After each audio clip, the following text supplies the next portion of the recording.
A war of words between Suffolk County members of the Suffolk County Legislature and state officials. County leaders announced their plan to stop New York City from sending asylum seekers their way. The action says they say this is not an anti-immigration stance, but the protesters chanted, "Immigrants are welcome here." Eyewitness News reporter Sonia Rincon has the story. New York City made a conscious decision to call itself a sanctuary city. Suffolk County did not. It was similar rhetoric to what we've heard from officials in Rockland and other suburban counties saying Suffolk can't afford to house migrants. This is not an anti-immigration stance. We recognize. But several residents saw it as exactly that.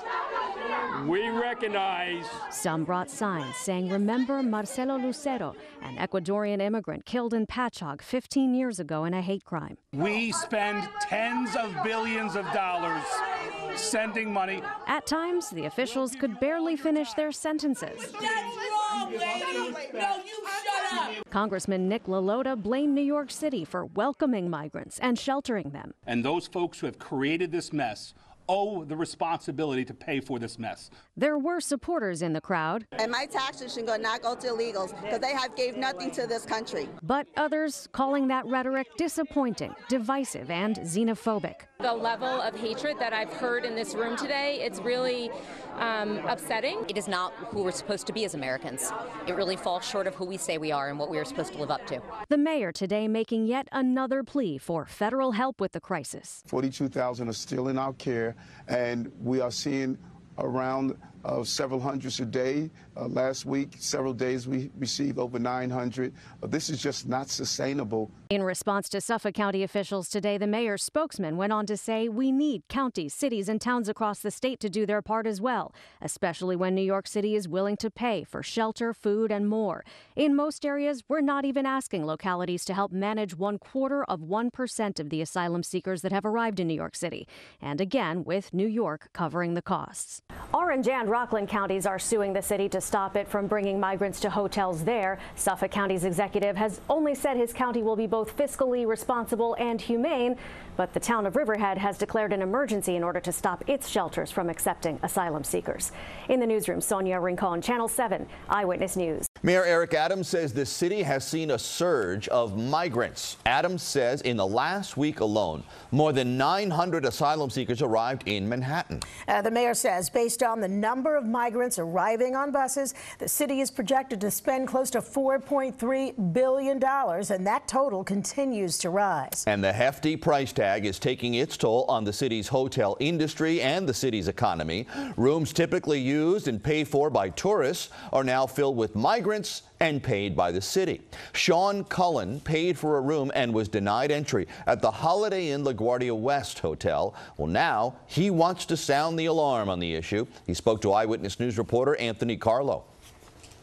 U.S. military and asylum seekers now occupy Long Island City's Holiday Inn LaGuardia West. Travelers with reservations like Sean Cullen are no longer welcome. And when checking in, I was greeted with staff in tears, National Guard in the room, and advised that it's no longer a hotel and it's a government building.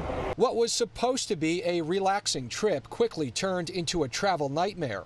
Cullen flew all the way from Minnesota to find this note on the door.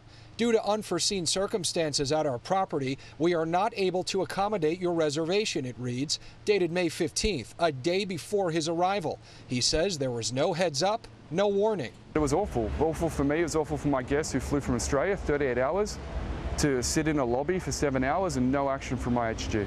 Cullen says he booked his room online through Intercontinental Hotels Group, or IHG, 2 weeks in advance, not realizing he'd be booted because of a crisis, one that's costing the city much more than what it's getting in aid from the Biden administration, the mayor said Sunday.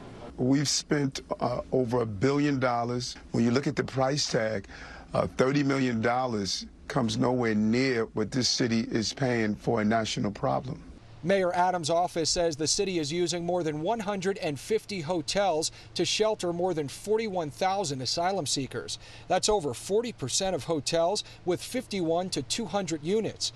One can't help but wonder what the impact on summer tourism will be on a city that so heavily relies on it. Now, my impression of New York City is that hotel and that experience. IHG did eventually find Cullen another hotel, but he says it was more expensive. Eyewitness News reached out to IHG and the mayor's office for comment. Meanwhile, just today, Mayor Adams calling on the federal government again to make sure asylum seekers are moved throughout the nation so it doesn't become a burden for any one city in particular. We are beginning with more asylum seekers arriving in New York City tonight, but housing migrants who are already here is not going as smoothly as the city might have hoped it would. Fox 5's Jessica Formoso joins us right now in the studio. She was at the Port Authority and a hotel speaking with migrants who just got off the bus and had more on the efforts to shelter them. What was the response there, Jessica? Arthur, that's right. The city is struggling to find the migrants housing. Sources telling us tonight that the migrants who are staying at the old Richard Hungerford School on Staten Island have not showered in days, and that's because there are no showers at the school. All this as both the city and migrants are navigating a new welcome center. 3 buses from Texas arrived at the Port Authority Saturday. A total of 142 asylum seekers were on board, mainly families with children. ¿Cómo les fue el viaje? Bien, gracias. ¿De dónde vienen? De Texas. ¿Tienen familiares aquí en Nueva York?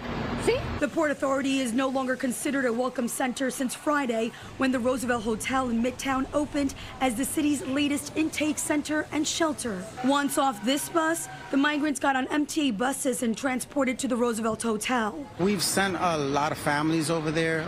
The good thing is that the families are getting put up. Day 2 since the Humanitarian Relief Center opened, and advocates say things aren't running as smoothly. The individuals that come with issues, with concerns, they're not being heard because the services are not fully 100% implemented at this point. Power Malu is the executive director of Artists, Athletes, Activists. He says his organization has been at the Port Authority all along, but since operations closed down here, they have not been welcomed to the Roosevelt Hotel. It's ultimately the city's decision. You know, for us, it's confusing in a way because they know how much work we put into this. Families end up in the street because you have the wrong personnel doing intake or receiving them or not allowing them to come through to get to the right person that's going to ask the right questions. As of 3 days ago, 42,200 asylum seekers are in the city's care. The city has opened more than 150 shelters. However, it is still struggling to find migrants housing. Meanwhile, as more migrants continue to arrive, over at the Met, an asylum declaration workshop was held Saturday morning to help families with the documents needed to be granted asylum. Every family that is here today with us is serviced by Project Rousseau in our Immigration Legal Services pillar. We screened them. They had a credible and compelling claim to asylum, and we offered to represent them free of charge in their asylum case. Now back to the Roosevelt Hotel.